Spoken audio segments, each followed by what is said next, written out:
Hi అండి, అందరూ ఏం చేస్తున్నారు? నేను మీ సుజాతని. అందరూ టీ తాగారా? ఏం లేదండి, ఇందాక మా అబ్బాయి అదుకొని మమ్మీ అంటే అడిగేదాన్ని బట్టి బాధ తట్టుకోలేక కొట్టేశానండి వాడిని. పాపం వాడికి కూడా చిన్నపిల్లడు కోరికలు ఉంటాయి కదండి, అడగడంలో వాడు తప్పే లేదు. కానీ కొనిచ్చే పరిస్థితి కూడా నాది ఉండాలి కదండి. అలాంటి పరిస్థితి కూడా లేదు. పాపం వాడికి తెలియని వయసు. ఆడేం అది కావాలి ఇది కావాలి అంటుంటే ఏం చేయాలండి? నేను ఎక్కడి నుంచి తెచ్చి పెట్టాలి వాడికి? ఏం పరిస్థితి? ఎందుకైనా ఎవడు తీసుకుపోయింది జస్ట్ ఇవ్వనండి.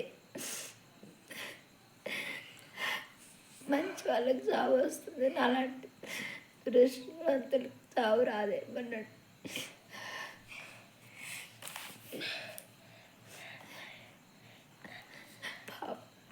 వాళ్ళ డాడీ అన్నీ తెచ్చిచ్చేవాడు, అన్నీ కొనిచ్చేవాడు, షాపుకి తీసుకెళ్ళి అన్నీ తీసుకొని ఇచ్చేవాడు. ఇప్పుడు పాపం మనకి ఎవరు కొనిచ్చేవాళ్ళు కూడా లేకుండా పోయారు.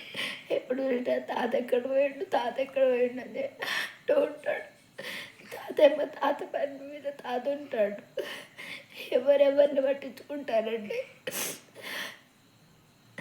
అసలు మాకు చావు ఎందుకు వస్తలేదో అర్థం కావట్లేదండి. చాలా కష్టంగా ఉంటుందండి బ్రతకాలంటే.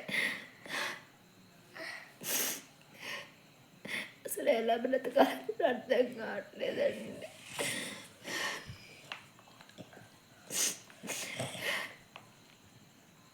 అనవసరంగా నేను ఏడ్చి మీ అందరినీ ఇబ్బంది పెడుతున్నానండి. నా బాధని ఎవరితో చెప్పుకోవాలో అర్థం కాక మిమ్మల్ని ఇబ్బంది పెట్టేస్తున్నారా? దేవుణ్ణి మీరందరూ నా వీడియోస్ చూస్తూ ఉంటారు. దయచేసి దేవుణ్ణి మీరైనా అర్పించండి, తొందరగా నా ప్రాణం తీసుకోమని చెప్పి మీరైనా అడగండి. నా మాట వినట్లేదు. వద్దండి, బ్రతుకొద్దు, అసలు జీవితం వద్దు. నా వల్ల కావట్లేదండి అసలు.